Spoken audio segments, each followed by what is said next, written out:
కాకినాడ జిల్లా జగ్గంపేట స్థానిక గోకవరం రోడ్డులో గల ప్రభుత్వ మోడల్ డిగ్రీ కళాశాల వద్ద మహాత్మా గాంధీ జాతీయ గ్రామీణ ఉపాధి హామీ పథకం స్వచ్ఛత ఈ కార్యక్రమంలో భాగంగా తల్లి పేరుతో ఒక మొక్క కార్యక్రమాన్ని నిర్వహించారు। ఈ కార్యక్రమానికి ముఖ్య అతిథులుగా జగ్గంపేట ఎమ్మెల్యే జ్యోతుల నెహ్రూ, డ్రోమా పిడియాడప వెంకటలక్ష్మి, జిల్లా పరిషత్ సిఇఓ పాటంశెట్టి నారాయణమూర్తి, జిల్లా పంచాయతీరాజ్ అధికారి సౌజన్య భారతి కాలేజీ విద్యార్థులతో కలిసి మొక్కలు నాటారు। అనంతరం ఎమ్మెల్యే జ్యోతుల నెహ్రూ మాట్లాడుతూ పర్యావరణ పరిరక్షణ కోసం కేంద్ర ప్రభుత్వం మహాత్మా గాంధీ జాతీయ గ్రామీణ ఉపాధి పథకంలో తల్లి పేరుతో ఒక మొక్క కార్యక్రమాన్ని నిర్వహిస్తున్నారని, ప్రతి ఒక్కరూ మొక్కలు నాటి పర్యావరణాన్ని కాపాడి భావితరాలకు ఆరోగ్యాన్ని ఇవ్వాలని, ముఖ్యంగా ఒక ఉద్యమ రూపంలో జగ్గంపేట నియోజకవర్గంలోని ప్రతి గ్రామంలోనూ మొక్కలు నాటే విధంగా చర్యలు తీసుకొని 1,00,000 పళ్ళ మొక్కలు నాటేందుకు ఉపాధి హామీ పీడీ సహాయ సహకారాలు అందించాలని, మొక్కలను పెంచేందుకు ఫీల్డ్ అసిస్టెంట్లు 60 సంవత్సరాలు పైబడిన ఉపాధి కూలీలను ఉపయోగించి మొక్కలకు నీళ్లు రక్షణకు ఉపయోగించాలని కోరారు।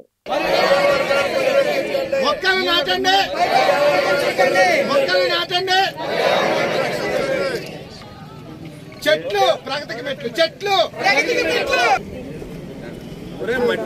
ఇక్కడ మట్టి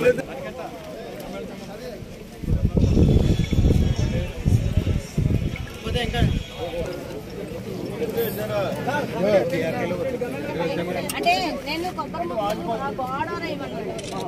ఇదంతా కూడా చింత నేరేడు